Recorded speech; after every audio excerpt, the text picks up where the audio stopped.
Bueno, pues un saludo a todos nuestros amigos que ven los videos de Verum Política.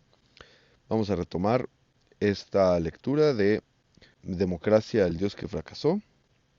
Y nos habíamos quedado en justo esta parte, los factores que influyen sobre la preferencia temporal y el proceso de civilización.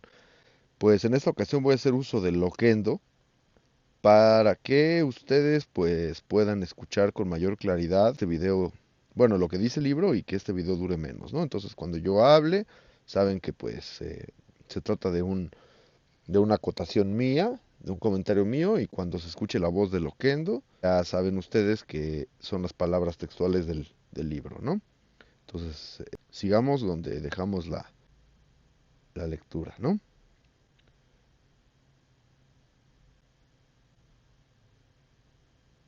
Los factores que influyen sobre la preferencia temporal pueden ser externos, biológicos, personales y sociales o institucionales. Los factores externos son los acontecimientos que tienen lugar en el entorno físico de un actor y cuyos efectos no puede controlar ni directa ni indirectamente. Estos acontecimientos únicamente pueden influir sobre la preferencia temporal si han sido previstos y en la medida en que lo sean. Pueden ser de dos clases. Si se espera que un suceso positivo como la caída del maná celestial va a tener lugar en algún momento del futuro, la utilidad marginal de los bienes futuros caerá en relación a los presentes. La estimación de la preferencia temporal aumentará, estimulándose el consumo. Cuando se hayan cumplido las expectativas y la provisión de bienes futuros se haya sumado, aumentándola, a la oferta de bienes presentes, sucederá lo contrario. La preferencia temporal disminuirá, creciendo el ahorro. En el caso de la previsión de un suceso como una inundación, la utilidad marginal de los bienes futuros crecerá. La estimación de la preferencia temporal caerá y el ahorro aumentará. Pero después de la inundación, minorada la provisión de bienes presentes, la preferencia temporal volverá a elevarse.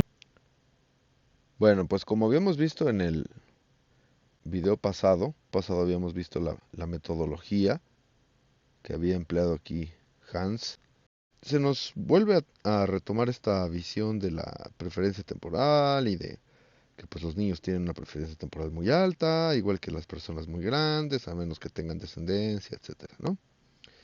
Eh, Miren, por ejemplo, esa parte vale la pena, ¿no? Vamos a escucharla.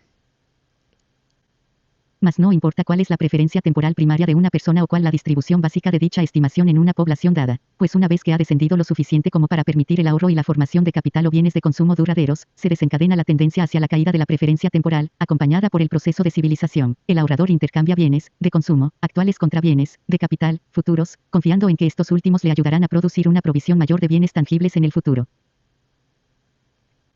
Bueno, pues como pueden ver aquí, Hans nos comenta que pues para él la civilización es pues que haya baja preferencia temporal, ¿no? Lo cual pues es muy cuestionable.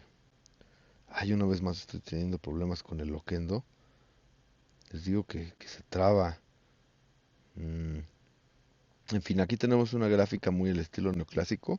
Y pues aquí mete pues el asunto del crimen y el gobierno, ¿no? Básicamente nos comenta que los criminales y los gobernantes pues, son dos caras de la misma moneda, con la diferencia de que los criminales no tienen legitimidad y los gobernantes sí, ¿no? Si un criminal llega a tu casa y te pide dinero, pues estás legitimado a defenderte, pero si es un recaudador de impuestos, no estás legitimado, ¿no? Él trata de, como todos los libertarios, pues hacernos creer o convencernos de que taxation is theft, ¿no? Y pues la verdad que le dedica muchas páginas eh, y habla incluso de que el crimen hace que la preferencia temporal se eleve, ¿no? Porque pues dado que en un futuro pueden venir, yo qué sé, los Zetas, el Chapo, ¿verdad? Y pues, quitarme mis propiedades, decirme te vas o te mato, pues vida solo hay una y vámonos todos con la bellaquita a las licuachelas de Tepito y sigamos divirtiéndonos, ¿no? A diferencia de que si tuviéramos un sistema de reyes que funcionaran como aseguradoras privadas, como nos propone más adelante en el libro, en donde las cosas serían muy diferentes, ¿no? Perdón, tengo un poco de gripa, disculpen ustedes. Híjole, no sé si seguir combinando esto de Loquendo, pero pues yo creo que sí lo voy a tener que hacer porque aquí pues sí es bastante lo que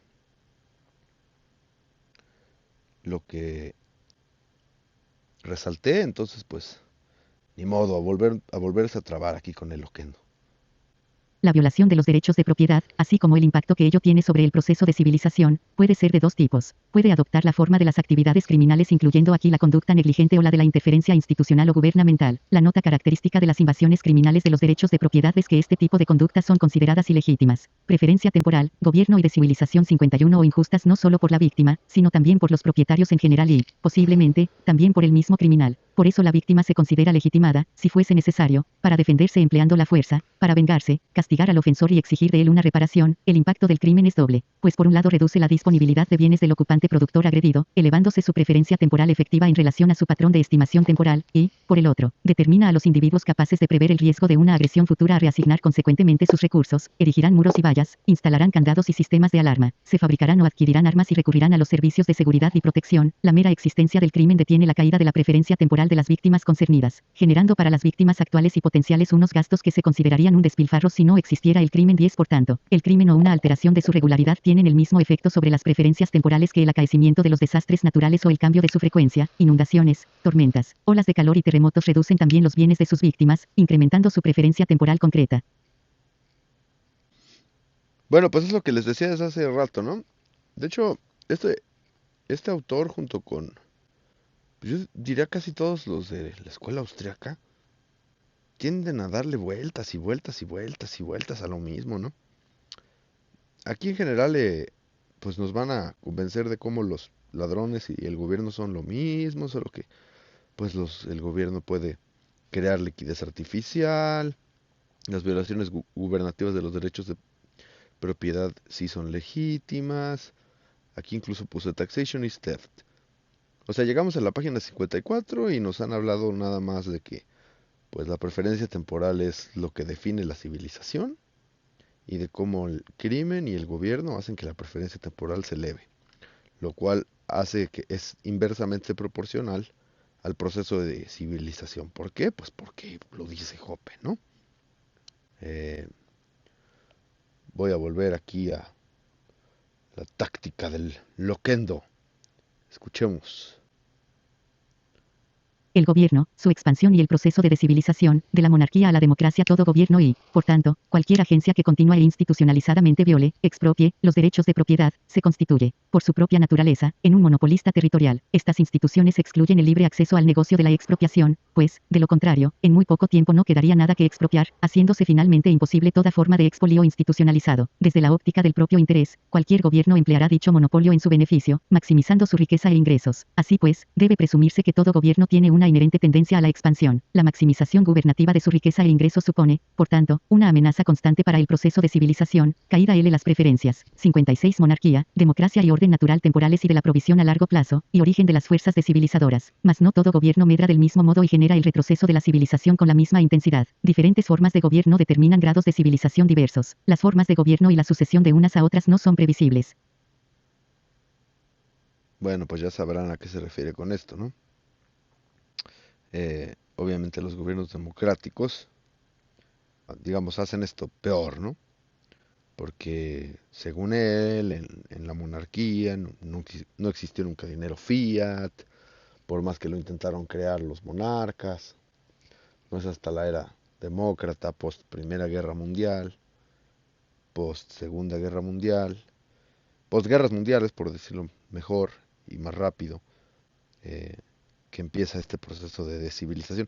De hecho, no sé si ustedes saben que Hayek y von Mises y Cope, Rothbard, digamos que se sintieron profetas porque auguraron que el socialismo iba a caer, ¿no?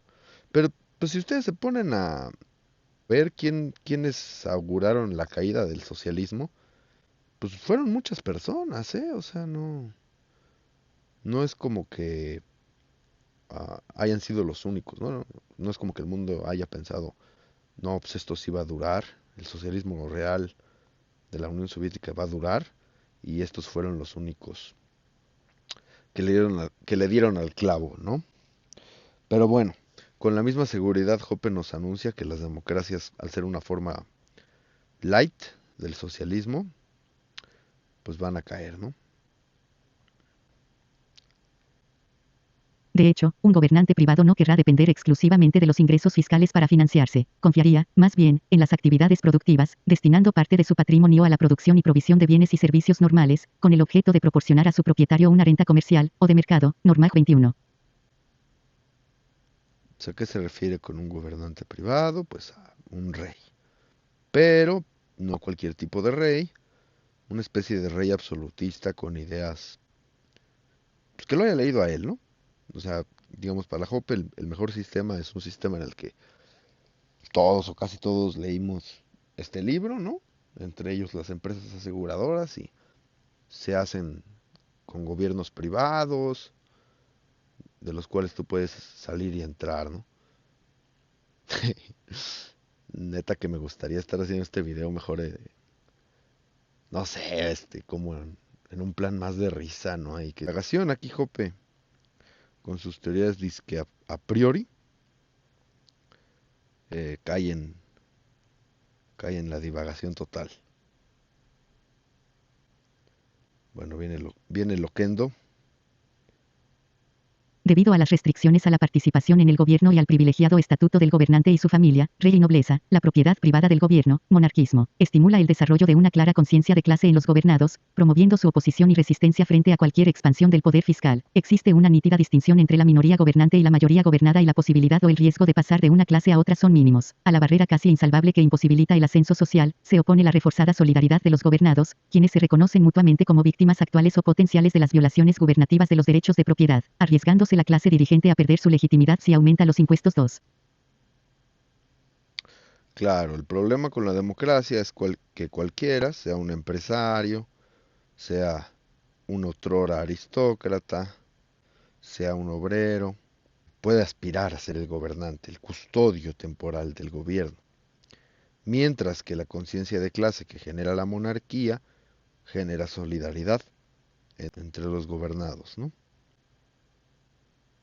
Esta es la idea diletante que podemos escuchar aquí. Dado el exclusivismo de la conciencia clasista desarrollada en el gobernante, sus tentativas de expansión territorial suelen ser vistas por el público como un ordaz negocio particular, financiado y realizado a sus expensas. El territorio anexionado pertenece al rey, sobre él, no sobre el público, deben recaer los costes de la empresa. Consecuentemente, de los dos métodos posibles para la ampliación de sus dominios, guerra y conquista militar o adquisición contractual, un gobernante privado suele inclinarse por este último, mas no hay que presumir su oposición a la guerra, pues puede recurrir al empleo del expediente militar si la ocasión lo aconseja.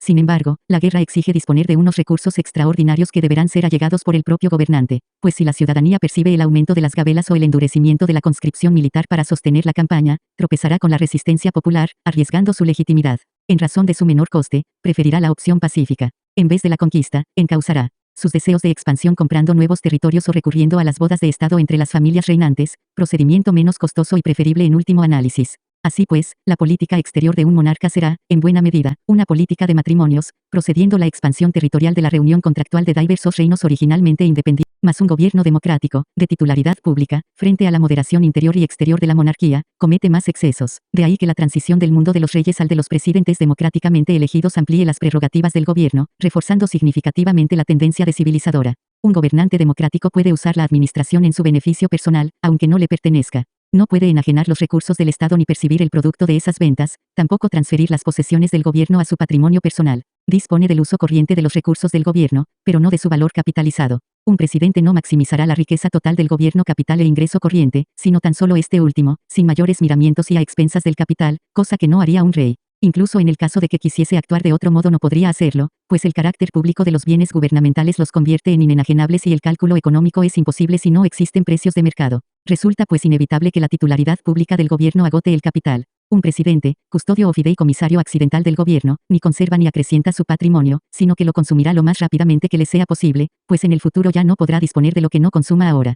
¿Por qué renunciar a nuevas exacciones, si las ventajas de una política de moderación que incrementen el valor patrimonial de las posesiones del gobierno no le aprovecharán particularmente, al contrario que la elevación de los impuestos? ¿Una renta corriente más alta? Para un presidente, la moderación tan solo tiene desventajas, para Ural. Con un gobierno de titularidad pública desaparece también el segundo argumento moderador al que me he referido antes, la conciencia de clase de los gobernados. Se trate de un rey o de un presidente, no puede haber sino un supremo poder. Pero mientras que el acceso a la condición regia o la promoción nobiliaria están restringidas en la monarquía, en un gobierno de carácter público cualquiera puede convertirse en miembro de la clase dirigente e incluso en presidente, al menos en teoría. Se borra pues la separación entre gobernantes y gobernados y la conciencia de clase de estos últimos se desdibuja. Más aún, propágase la ilusión de que semejante distinción ha desaparecido, afirmándose que con un gobierno democrático nadie tiene que obedecer a otro, pues todo el mundo se manda a sí mismo. De hecho, semejante delirio ha promovido la interpretación de la transición de la monarquía a la democracia como un progreso, merecedor, por tanto, del apoyo popular. Lo que así se consigue es debilitar la resistencia frente al poder del gobierno. Con anterioridad a este proceso, el pueblo veía el mal y la opresión en la expropiación y la imposición fiscales, mas una vez que cualquiera puede incorporarse al clan de sus beneficiarios, dada la condición humana, la percepción del asunto se altera. En consecuencia, los impuestos aumentarán, sea directamente, recurriendo a la elevación de las tarifas impositivas, sea indirectamente, fabricando más dinero, inflación. Del mismo modo, el empleo público y la proporción de empleados públicos, funcionarios, con respecto a los demás tiende a crecer, atrayendo y promoviendo a individuos con un elevado grado de preferencia temporal y una limitada capacidad de previsión natural. La combinación de estos factores interrelacionados, la propiedad pública del gobierno y el acceso sin trabas al mismo altera sensiblemente la conducta del gobierno. Su política interior exhibirá probablemente una tendencia creciente al endeudamiento.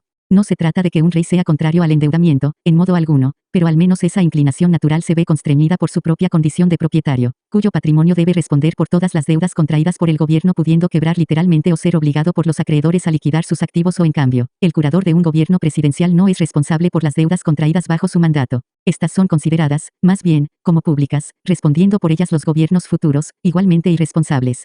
Si quien contrae la deuda no debe empero responder por ella, su montante será cada vez mayor, consumiendo más el gobierno en el poder a expensas del gobierno futuro. Para pagar una deuda pública creciente el público tendrá que soportar mañana más impuestos o más inflación monetaria. Ante la previsión de una mayor carga fiscal futura, la economía no gubernamental se verá afectada por el incubo del aumento de la preferencia temporal, pues el consumo inmediato y las inversiones a corto plazo tendrán entonces mayor atractivo que el ahorro y la inversión a largo plazo. 27. La conducta del gobierno como monopolista de la ley y el orden experimentará importantes cambios.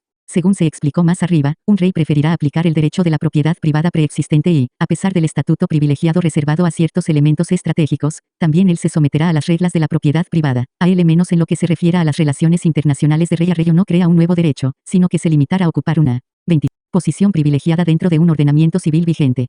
Con un gobierno poseído y administrado públicamente aparece una nueva especie jurídica, el derecho público, que se caracteriza por la exención de responsabilidad a los agentes del gobierno y el rechazo de la gestión económica de los recursos públicos. De la promulgación del derecho público, derecho político, derecho constitucional y derecho administrativo como legislación superior resulta la progresiva erosión del derecho privado, acentuándose la subordinación de la ley civil a la ley política. 28. En vez de limitarse a promover la aplicación del derecho privado en el sector no politizado, explotando su monopolio legal exclusivamente con el fin de apropiarse de parte de la riqueza de la sociedad civil y transferirla a su patrimonio, un gobierno que gobierna mediante él. Derecho público emplea también su poder para legislar, es decir, para crear un nuevo derecho civil positivo, con el propósito de redistribuir la riqueza y la renta dentro de la misma sociedad civil. A un curador del gobierno, por tanto no propietario del mismo, le resulta indiferente si esta redistribución reduce la productividad futura. La defensa de las políticas redistributivas será la condición previa que debe satisfacer cualquiera que busque el poder o mantenerse en él, resultando empero más determinante que la posibilidad de concurrir a unas elecciones populares y el derecho a participar en un gobierno.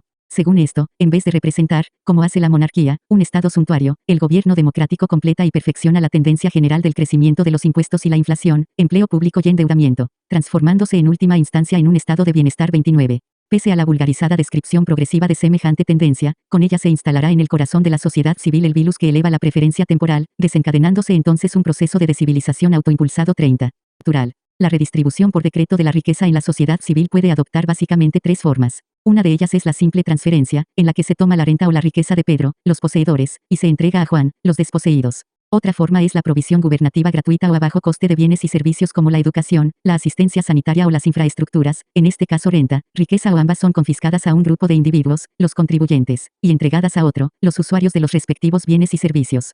Finalmente, la redistribución puede presentarse también bajo la especie de regulaciones del consumo o los negocios o como leyes de protección, control de precios, tarifas, licencias administrativas, expedientes que hacen aumentar la riqueza de un grupo de hombres de negocios o consumidores a costa de las pérdidas que experimenta otro grupo competidor, imponiendo restricciones legales al uso que puede hacer de sus propiedades privadas. Dejando a un lado su forma concreta, toda redistribución tiene un doble efecto sobre la sociedad civil. En primer lugar, el simple acto legislativo ejecutado por el legislador democrático acrecienta el grado de incertidumbre jurídica. La ley, que debe permanecer inalterable, pues de ello depende su predictibilidad, deviene flexible e impredecible. Lo que hoy está prohibido o permitido puede cambiar mañana. El futuro se hace más azaroso. Así pues, los grados de preferencia temporal generales aumentarán, el consumo y la orientación al corto plazo serán estimulados y, al mismo tiempo, se resentirá sistemáticamente el respeto por las leyes y medrará la criminalidad, pues sin un canon jurídico estable no puede haber una clara definición del crimen. 31. En segundo lugar, cualquier redistribución de renta o riqueza en la sociedad civil enriquece a los receptores que no han producido ni más ni mejores bienes o servicios, y empobrece a los demás,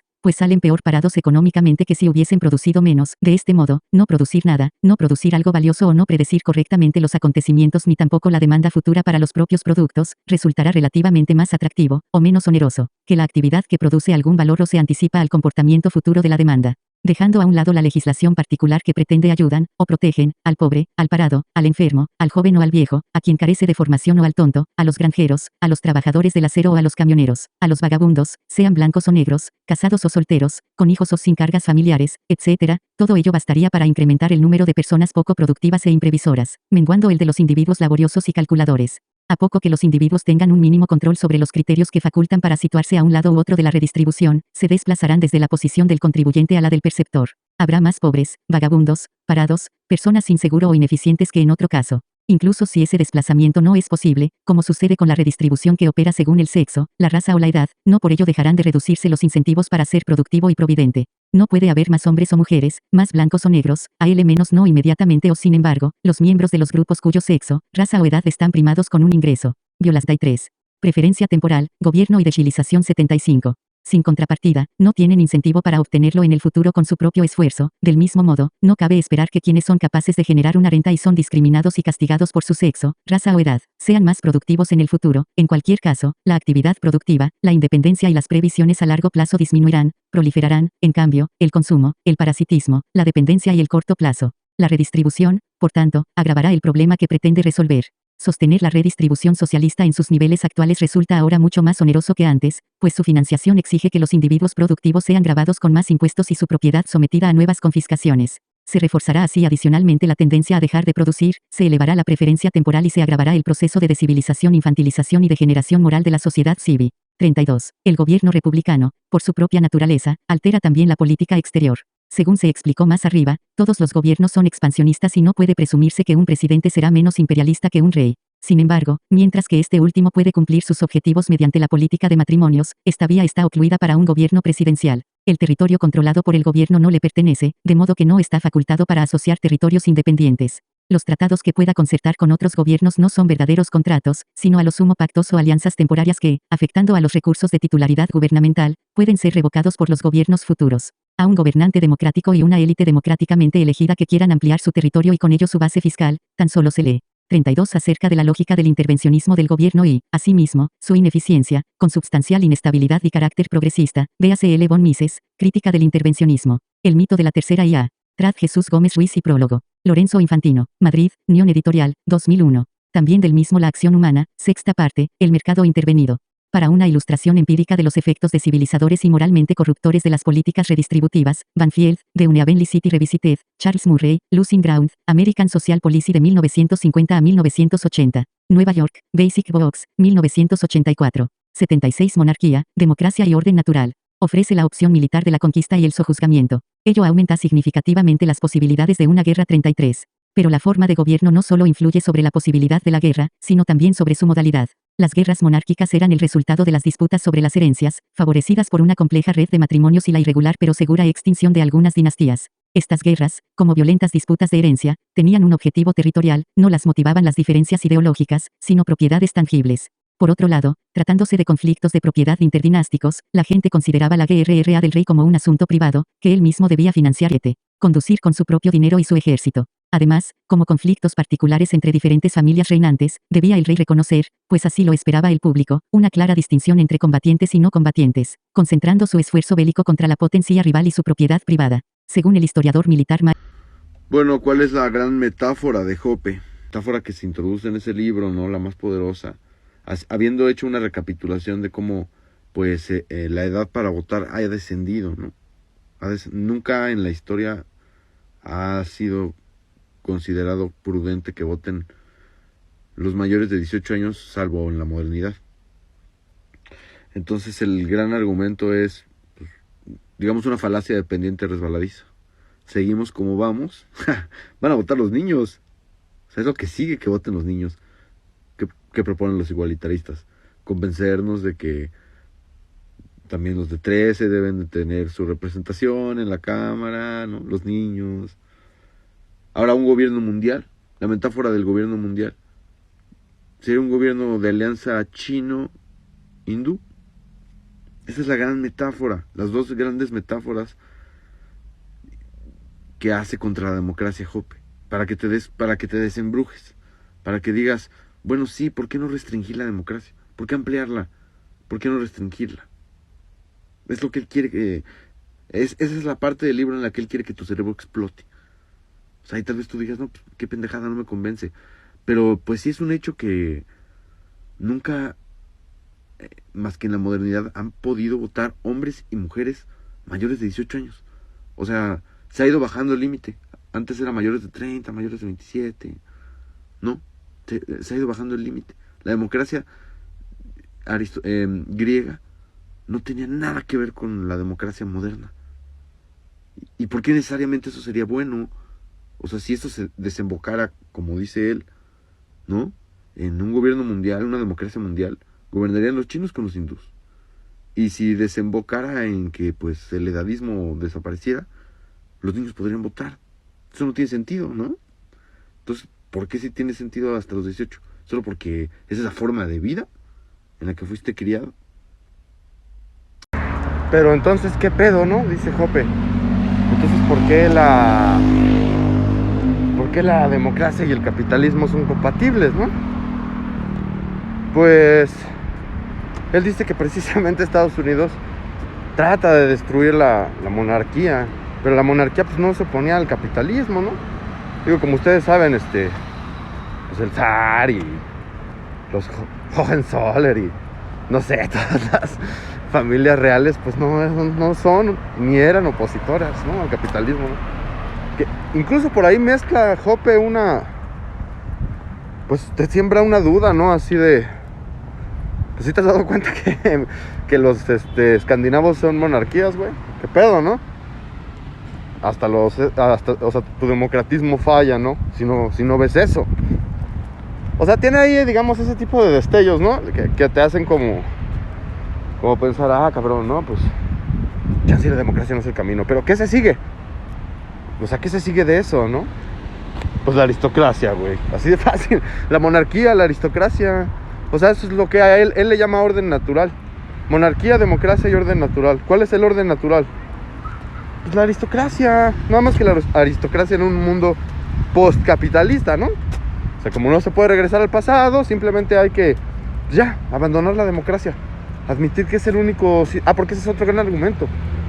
Que es el único momento histórico en que ha habido dinero fiat, ¿no? Dinero fiduciario. La era de la democracia. Cuando el mundo era monárquico, no es porque los reyes fueran más virtuosos que no se hiciera el dinero fiat, sino que no podían crear. Él da sus argumentos.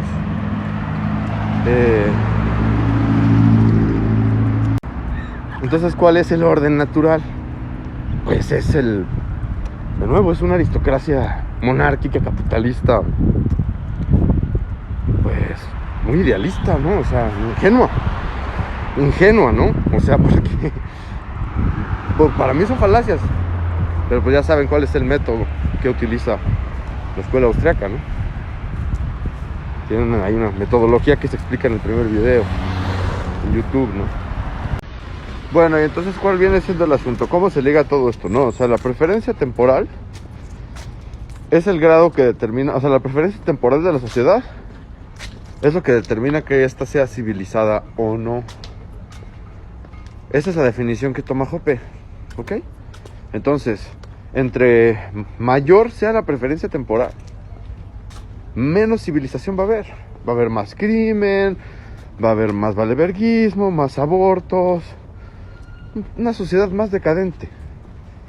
No se va a acercar a la virtud, ¿no? ¿A qué virtud? Pues a la que él considera una virtud. Pues como medio kantiano, ¿no? No hagas lo que no te gustaría que no te hicieran. O sea, en pocas palabras, ¿cómo va a tender la sociedad hacia una mayor estafa, hacia una mayor decadencia moral? Con la democracia. ¿Por qué? Porque eleva la preferencia temporal de todos. O sea, ese es el meollo del libro. ¿Ok? ¿Por qué?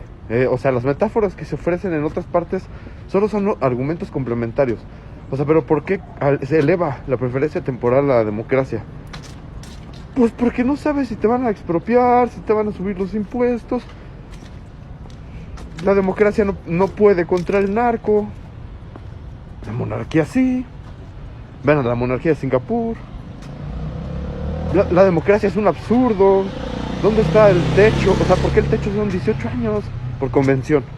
Nunca en la historia ha sido así. La era democrática es la era con más endeudamiento. La era democrática es la única era con dinero fiat. ¿Qué dice Hoppe? Eso se va a caer. Como el socialismo se cayó, eso también se va a caer.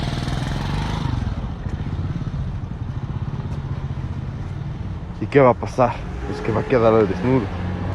O sea, la preferencia temporal también determina el tipo de interés para la escuela austriaca y para Hoppe en particular.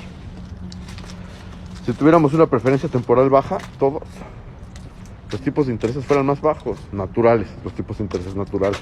Si no hubiera gobierno, fuera libre mercado absoluto.